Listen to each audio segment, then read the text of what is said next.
Corona से जंग में केंद्र की रणनीति में बदलाव। 3 मई से देश के 130 जिले रेड जोन, 284 ऑरेंज और 319 जिलों को ग्रीन जोन में किया गया शामिल। भोपाल में कोरोना के नियंत्रण एवं बचाव संबंधी समीक्षा। मुख्यमंत्री ने वीडियो कॉन्फ्रेंसिंग के जरिए की समीक्षा। मध्य प्रदेश में कोरोना संक्रमण में कमी।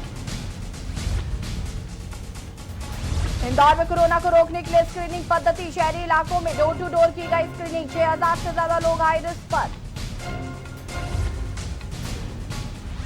अंतर्राष्ट्रीय मजदूर दिवस पर मंत्री ने दी शुभकामनाएं। गृह एवं स्वास्थ्य मंत्री नरोत्तम मिश्रा ने दी बधाई। श्रमिकों की होगी हर संभव मदद। भूपेश बघेल ने प्रधानमंत्री को लिखा पत्र। छत्तीसगढ़ को उधार की सीमा में राहत की मांग।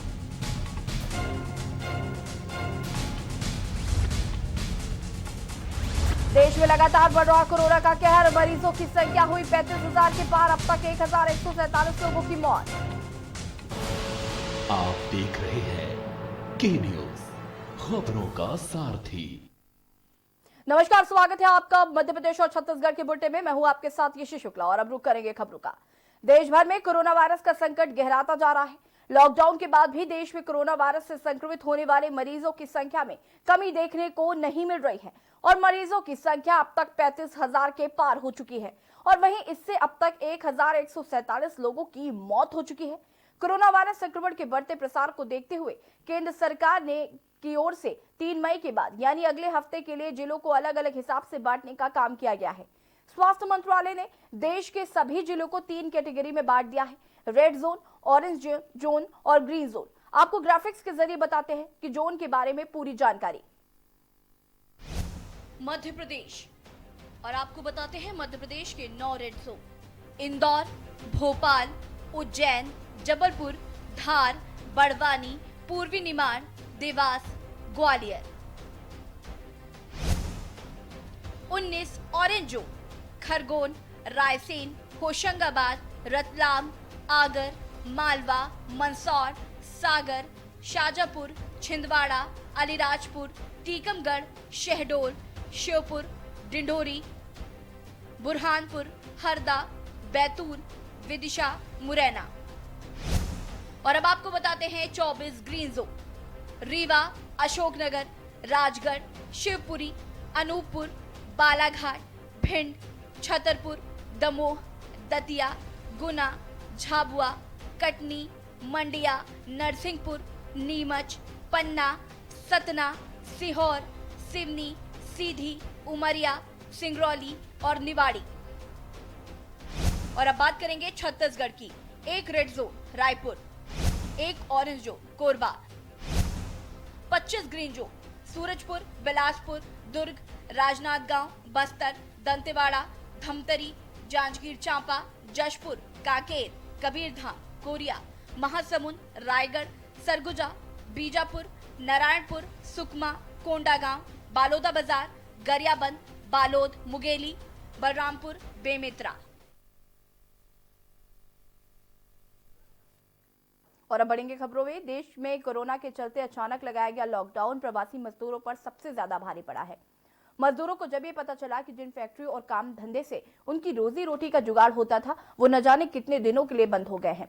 कुछ पैदल, कुछ साइकिल पर तो कुछ 3 पहिए वाले उस साइकिल रिक्शे पर जो उनकी कमाई का साधन था। जो फासला तय करना था वो कोई 20-25 किलोमीटर नहीं बल्कि 100-200 और 3,000 किलोमीटर लंबा था। बिना रुके, बिना थके कदम मंजिल की तरफ बढ़े तो कुछ कदम मंजिल पर पहुंचने से पहले ही हमेशा के लिए थम गए। देखिए इस पूरी रिपोर्ट को।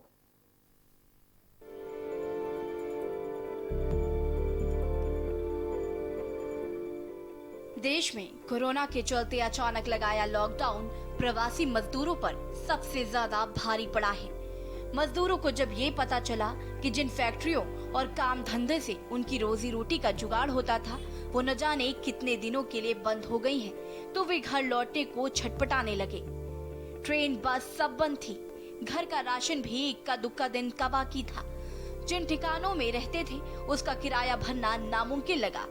हाथ में ना के बराबर पैसा था और जिम्मेदारी के नाम पर बीवी बच्चों वाला भरा पूरा परिवार था। तो फैसला किया पैदल ही निकल चलते हैं, चलते चलते पहुंच ही जाएंगे, यहाँ रहे तो भूखे मरेंगे। कुछ पैदल, कुछ साइकिल पर तो कुछ 3 पहियों वाले उस साइकिल रिक्शे पर जो उनकी कमाई का साधन था।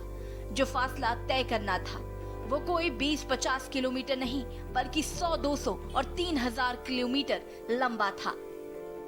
बिना रुके बिना थके कदम मंजिल की तरफ बढ़े तो कुछ कदम मंजिल पर पहुंचने से पहले ही हमेशा के लिए थम गए। 1986 से लेकर 2020 तक मजदूरों के हालात नहीं बदले।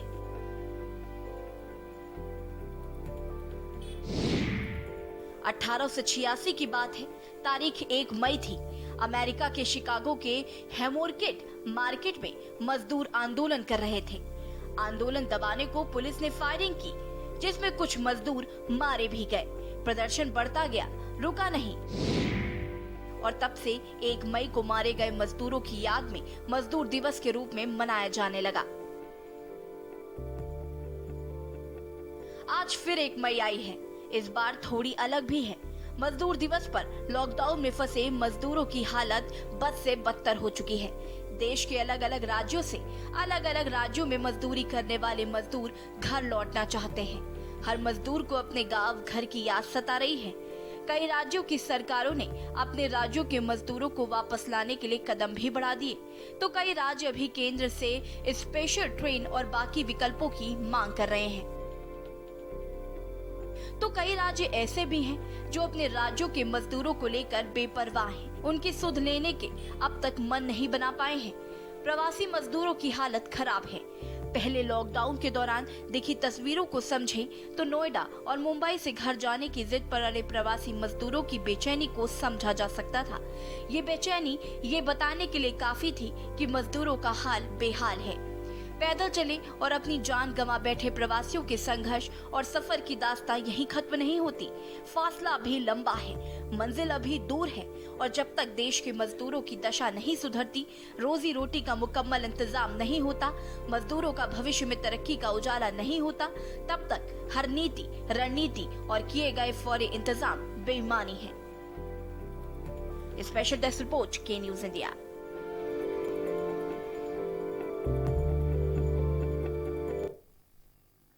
मुख्यमंत्री शिवराज सिंह चौहान ने बताया कि प्रदेश में कोरोना संक्रमण में कमी आई है। गुरुवार को आई जांच रिपोर्ट में प्रदेश में मात्र 2.4% कोरोना पॉजिटिव निकले हैं और भोपाल में 1.9%, इंदौर में 2.2% और जबलपुर में 4.4% पॉजिटिव पाए गए हैं। ये अच्छे संकेत हैं। हम जल्द ही कोरोना को हरा देंगे। मुख्यमंत्री मंत्रालय में वीडियो कॉन्फ्रेंसिंग के जरिए कोरोना के नियंत्रण एवं बचाव संबंधी समीक्षा कर रहे थे। शिवराज सिंह चौहान ने कहा कि अब इंदौर की स्थिति में भी तेज गति से सुधार हो रहा है और आज की जांच रिपोर्ट में इंदौर के 451 टेस्ट रिजल्ट में से मात्र 10 पॉजिटिव आए हैं। प्रदेश की 30 अप्रैल की टेस्ट रिपोर्ट में कुल 2617 टेस्ट में से केवल 65 टेस्ट पॉजिटिव आए हैं।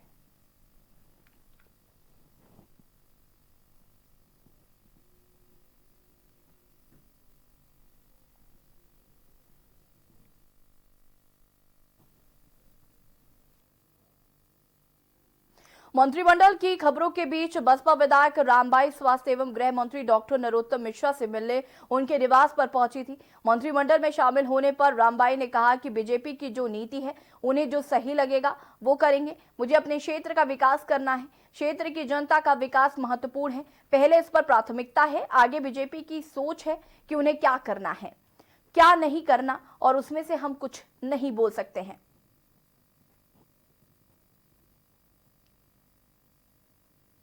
ये देखो, बीजेपी की खुद की नीति है और उन्हें जो सही लगेगा वो करेंगे।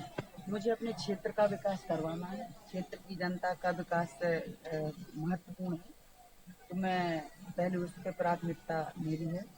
आगे उनकी खुद की मतलब सोच है, क्या उनको सही लगता है, क्या सही है क्या नहीं है, उसमें हम कुछ नहीं बोल सकते।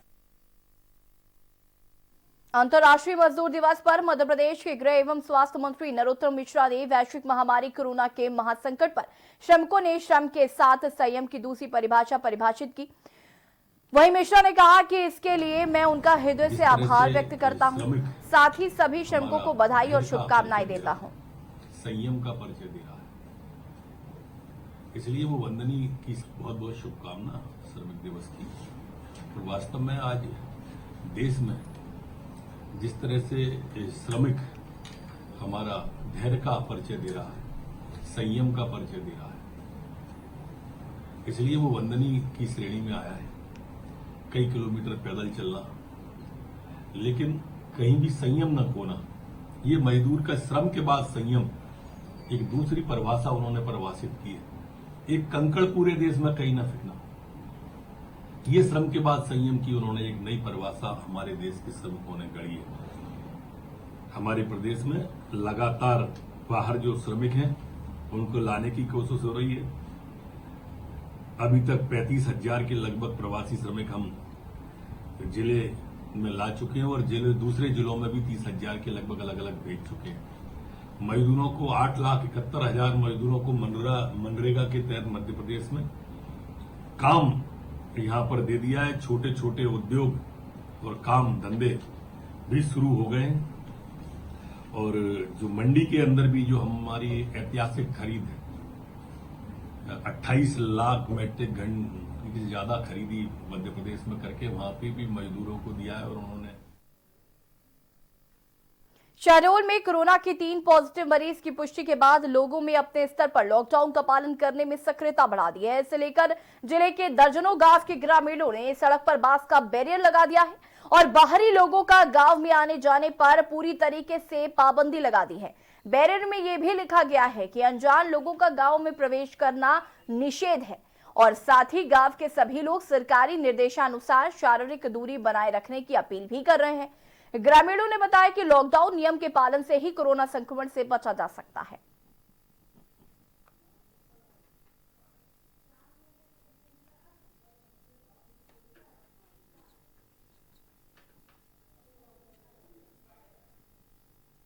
लॉकडाउन की व्यवस्था में प्रशासनिक तौर पर सारे प्रयास किए जा रहे हैं, लेकिन इसके बावजूद यदि आम जन का सहयोग मिलेगा तो इसे ज्यादा प्रभावी रूप से हम लागू कर सकेंगे। इस अवधारणा को ग्राम पंचायत के सचिवों, सरपंचों एवं स्थानीय नागरिकों को कम्युनिकेट किया गया है कि यदि आपके गांव में कोई बाहरी व्यक्ति आता है तो उसको कृपया आने से पहले गांव के बाहर ही रोक दिया जाए और प्रशासन की जो संबंधित शाखाएं हैं, स्वास्थ्य विभाग, राजस्व अधिकारियों, पुलिस अधिकारियों को उनको सूचित किया जाए ताकि जो भी आगंतुक व्यक्ति है उसकी पूरी कॉन्टैक्ट ट्रेसिंग कर ली जाए, उसकी मेडिकल स्क्रीनिंग करा ली जाए और यदि कोई संदिग्धता की स्थिति है तो उसके संबंध में आवश्यक सावधानी बरती जाए।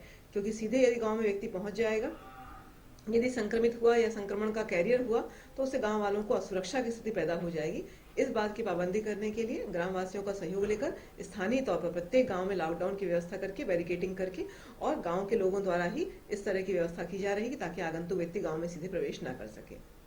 इसको हम लोग इसलिए लगाए हैं कि ये पूरा जो विश्व में महाराष्ट्र से लेके पूरा देश के अंदर जिस तरह से कोरोना वायरस फैल रहा है और इससे कोई इलाज नहीं हो पा रहा है, इसके चक्कर में पूरा गांव भयावह है। और हमारे नज़दीक शहडोल तक अभी 3 पॉजिटिव पाए गए हैं, जिससे पूरा गांव भयभीत हुआ और अपनी रक्षा के लिए खुद पूरे गांव वालों ने फैसला लिया और फैसला लेकर जो है पूरे गांव को सील करने का निर्णय लिया और पारी पारी से गांव के लोग ही सील करके अपने गांव को बचाना चाहते हैं।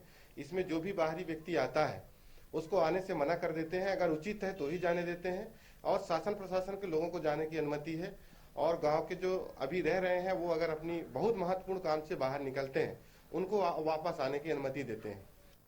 भिंड में शासन की उदासीनता और बस ऑपरेटरों की मनमानी के चलते मजदूरों को भूखे प्यासे खुले में रात गुजारनी पड़ी। बस ऑपरेटर राजस्थान से सैकड़ों की संख्या में मजदूरों से भरी 3 बसों में भिंड लौटे थे, जिन्हें उनके घर छोड़ने की जगह मजदूरों को अस्पताल के सामने उतारकर भाग गए। सुबह होने के बाद जिला प्रशासन ने दूसरी बसों के इंतजाम के बाद मजदूरों को उनके घरों तक पहुंचाया। बरहानपुर से आए हैं बस लेके कलेक्टर के द्वारा मध्य प्रदेश बरहानपुर। तो अभी अब कहाँ पर लेटे हुए हैं? वही है फुटपाथ पे लेटे, क्या करते कोई व्यवस्था नहीं है। क्या वजह है? बोले 1 घंटे बाद आ रही बस है, तो क्या 2-3 घंटे हो गए भी आई नहीं, बस नहीं आई? क्या बस छोड़कर चली गई आप लोगों को? बस छोड़ के यहीं तक आई थी वो बस। यहाँ से फिर बोले कलेक्टर साहब देंगे बस, तो कोई व्यवस्था नहीं। वो सर लोग आए थे, बोले भाई कहाँ जाना, पूछ पाछ के रिपोर्ट भी हो गई हम लोगों की, कोई व्यवस्था नहीं। बोले 1 घंटे में आपकी व्यवस्था हो जाएगी, सबको घर भेज दिया जाएगा। अभी तक कोई आया नहीं। अब क्या कितने लोग हैं आपके फैमिली के? हमारे फैमिली के कम से 1-2 से आदमी है सब। नहीं कुछ नहीं, अभी इनकी स्टैंडिंग चल रही है। जो बसें आई थी वो गंतव्य स्थानों पर इनको पहुंचा रही है संबंधित जगह पर। अन्य तहसीलों में अभी कुछ बसें निकल भी गई हैं, जो काफ़ी मजदूर उसमें निकल गए हैं।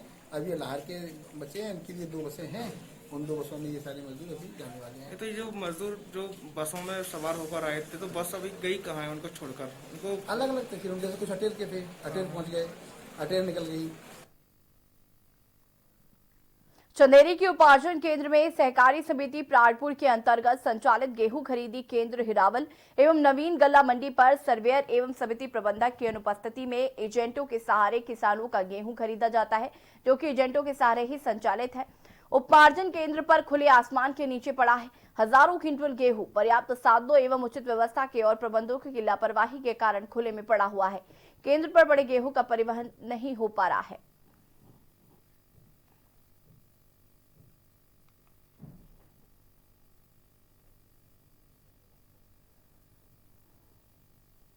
नहीं तो वरदाना नहीं था तो कहाँ से डलती।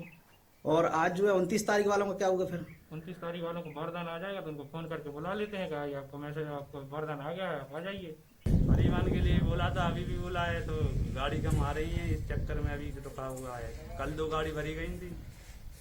और नहीं आपकी कोई व्यवस्था है भी नहीं, अगर पानी आ जाए, अगर गीला हो जाए तो जो खुले में भी पड़ा है। तिरपाल रखी है सर। पूरी लगभग कितनी बोरी होंगी ये? तो पूरी अपनी होंगी लगभग 3,000 बोरी। सब पे पन्नी हो जाएगी? थोड़ी कम है, वो भी तो ऐसे कर डाल। लगभग कितनी कॉपरेट कर पाओगे? 2,000 बोरी। वक्त हो गया छोटे से ब्रेक का, जल्द हाजिर होंगे।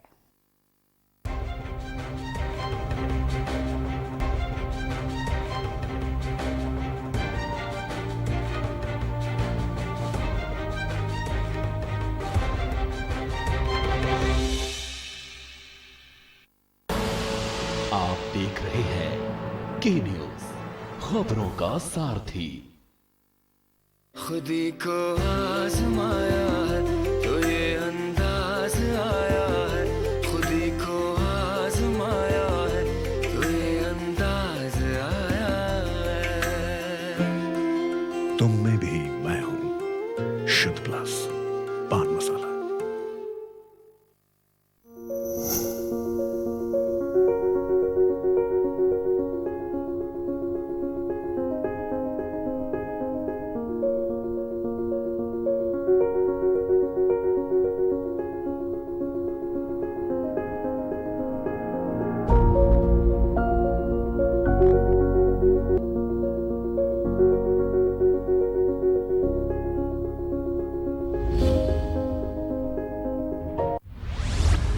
केबल ऑपरेटर्स जो पहुंचाते हैं आप तक हमारी हर बात, सजगता और समझदारी जिनकी है पहचान, जो है कोरोना योद्धा, जो है जिम्मेदार। इन कोरोना योद्धाओं को के न्यूज का सलाम। आप हैं तो हम हैं, आपके बिना हम कुछ नहीं। देश भर के केबल ऑपरेटर्स कोरोना योद्धाओं का के न्यूज की तरफ से हार्दिक अभिनंदन। आप देख रहे हैं के न्यूज, खबरों का सार।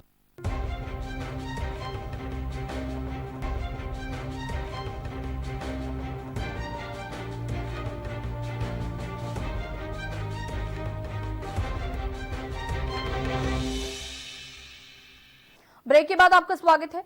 कलेक्टर एवं जिला दंडाधिकारी संजय कुमार ने आगर मालवा में कोरोना वायरस की रोकथाम एवं बचाव हेतु भारतीय दंड विधान की धारा 144 के जारी प्रतिबंधात्मक आदेश के तहत पेट्रोल पंप और गैस सिलेंडर वितरण कंपनी को प्रतिबंध से मुक्त किया है।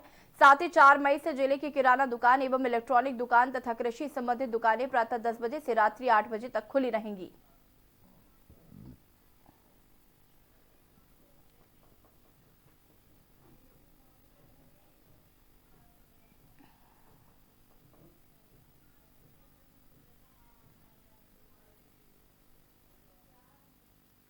रतलाम के आलोट नगर में करुणा योद्धाओं का रंगोली बनाकर पुष्प से पुलिस प्रशासन, राजस्व विभाग, डॉक्टर नगर परिषद के सफाई कर्मचारी का स्वागत किया गया। वहीं भारत माता की जय के नारे भी लगाए गए। वहीं आलोट लेडी सिंघम दिव्या का महिलाओं ने जोरदार सम्मान किया।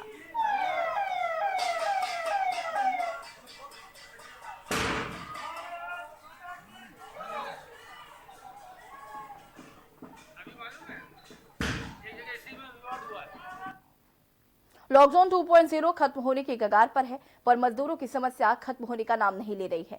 मजदूर अभी भी अपने गंतव्यों तक पहुंचने के लिए जद्दोजहद कर रहे हैं। ऐसे ही हैदराबाद से बनारस की 1300 किलोमीटर की यात्रा साइकिल के द्वारा कर रहे 30 मजदूरों का जत्था उमरिया पहुंचा। इस दौरान के न्यूज संवाददाता ने मजदूरों से बातचीत की और स्थिति का जायजा लिया।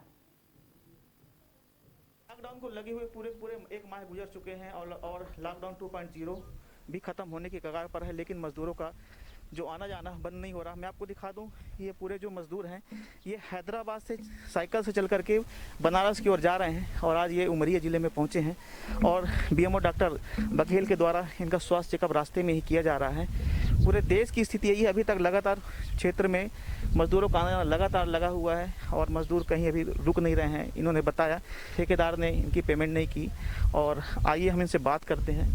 आप लोग कहाँ से आ रहे हैं? हैदराबाद से। क्या दिक्कत है आपको, पूरा बताइए आप। सर उधर हर एक चीज़ का दिक्कत था, उधर खाने पीने का, सैलरी भी महीना का नहीं हुआ हम लोगों का। पिछले महीने का सैलरी दे के ठेकेदार उधर चला गया। ये जो साइकिल का आइडिया है, आपने साइकिल कैसे ली? आप सभी लोग नई साइकिल लिए हुए हैं, बताइए थोड़ा इसके विषय में। साइकिल अपने आइडिया से लिया है सर। मान लीजिए पैदल आदमी जाते रह जाएगा, इसके लिए साइकिल ले लिया। मैं आपको बता दूं कि लगभग 30 लोग हैं और ये साइकिल के माध्यम से हैदराबाद से चल करके ये बनारस की ओर निकले हुए हैं और पूरे देश में अभी तक मजदूरों का आना जाना नहीं रुक पा रहा है। के न्यूज़ के माध्यम से हम आप सभी से अपील करना चाहते हैं कि कोरोना संक्रमण का अभी तक कहीं कोई इलाज नहीं आया है कि आप अपने घरों में बने रहें, लॉकडाउन का पालन करें, घर से बाहर जब भी निकले तो मास्क लगा करके निकलें। उमरिया जिले से के न्यूज़ के लिए संजय विश्वकर्मा की रिपोर्ट। कबीरधाम जिले में प्रशासनिक लापरवाही के चलते फेंके गए खाने के 2000 पैकेट अधिकारियों ने चुप्पी बांध दी है। लोगों को लॉकडाउन के चलते 2 वक्त का भोजन सही तरीके से नसीब नहीं हो रहा है और ऐसी परिस्थितियों में खाने के 2000 पैकेट फेंके जा रहे हैं। मामला बोरला तहसील का है। जिला प्रशासन के जिम्मेदार अधिकारियों ने 26 तारीख रात को ही खाना बनाने के निर्देश दे दिए थे, मगर कोटा से कबीरधाम पहुंचने वाले विद्यार्थियों के प्रोटोकॉल और समय के बारे में सही जानकारी लेना भूल बैठे, जिसके बाद प्लास्टिक को प्रतिबंध करने वाले प्रशासनिक अधिकारियों ने ही प्लास्टिक में पैक खाने को खराब होने की बात कहकर खुले में फेंकवा दिया।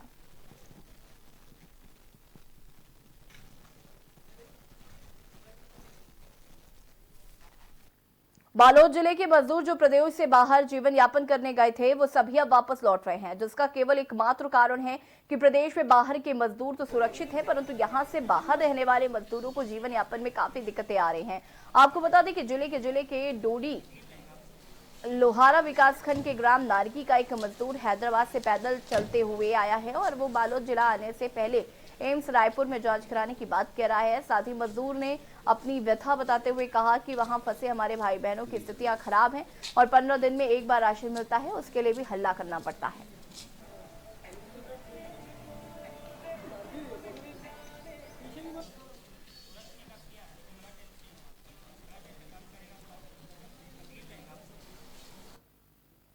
बिलासपुर के ग्राम बुढ़ियाघाट में उस समय हड़कंप मच गया जब चोरों से एक सूने मकान से हजारों की चोरी की घटना को अंजाम दिया गया। पीड़ित ने इसकी शिकायत कोतवाली में दर्ज कराई, जिसके बाद चौकी प्रभारी ने मामले को गंभीरता से लेते हुए जांच शुरू कर दी है और मामले के 2 आरोपियों को गिरफ्तार कर लिया है। बताया जा रहा है कि दोनों ही युवक उसी गांव के निवासी हैं।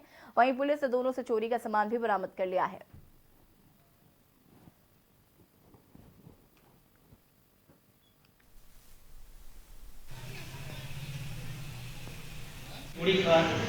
की रिपोर्ट पर घटना दिनांक 13/4/20 की दरमियानी रात उनकी मकान के अंदर से अज्ञात व्यक्ति द्वारा चोरी किया गया था। बर्तन एलईडी टीवी, 7 कट्टी धान, स्टैंड पंखा, साइकिल, बर्तन होमलॉगर।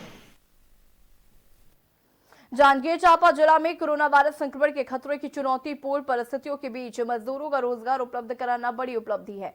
जिला पंचायत सीईओ के निर्देश पर ही इस चुनौती को सभी ब्लॉकों में बखूबी निभाया जा रहा है और तालाब गहरीकरण से लेकर नरवा घुरवा और बाड़ी योजना के साथ कई निर्माण कार्यों ने मजदूरों को रोजगार उपलब्ध कराया है, जिसके कारण लॉकडाउन में भी मजदूरों को रोजी रोटी का संकट नहीं हो रहा है।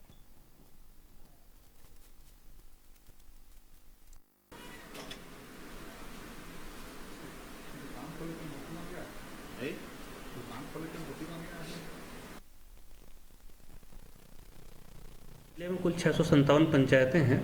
जिनमें सभी में लगभग मनरेगा काम प्रारंभ हो गए हैं। आज के दिन में 506 पंचायतों में 1200 के लगभग काम चल रहे हैं, जिनमें 1,40,000 लेबर नियोजित हैं।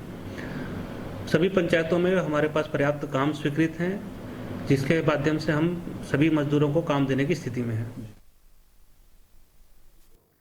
कोरबा कलेक्टर किरण कौशल ने पाली पहुंचकर कटघोरा पाली बिलासपुर मार्ग का निरीक्षण किया। निरीक्षण के दौरान कलेक्टर ने रोड पर लगे लंबे जाम को देखकर नाराजगी जताई और तत्काल थाना प्रभारी, एसडीएम और तहसीलदार को बुलाकर जाम को सामान्य करवाने के निर्देश दिए। इसके पश्चात कलेक्टर किरण कौशल ने जनपद पंचायत पाली में बैठक ली और इस दौरान एसडीएम संजय अग्रवाल सहित अन्य अधिकारी उपस्थित रहे। बैठक में किरण कौशल ने पाली शहर के दोनों तरफ के प्रदेश द्वारों को मजबूत करने और शहर के अंदर भारी वाहनों के प्रवेश नहीं देने के निर्देश अधिकारियों को दिए। छत्तीसगढ़ जिला राजनांदगांव में कोरोना संकट के कारण लॉकडाउन की स्थिति में किसानों को उपज का सही दाम नहीं मिल पा रहा है। खासकर सब्जी की फसल में दाम बहुत गिर गए हैं। अब बेमौसम बारिश किसानों की कमर तोड़ रही है। बारिश को सब्जी व पककर तैयार हो चुके धान की फसल को भारी नुकसान पहुंच रहा है। गर्मी के मौसम में अचानक ओले गिरने के साथ ही बारिश के हालात निर्मित हैं, जिससे किसानों को अपने फसल को लेकर चिंता सताने लगी है।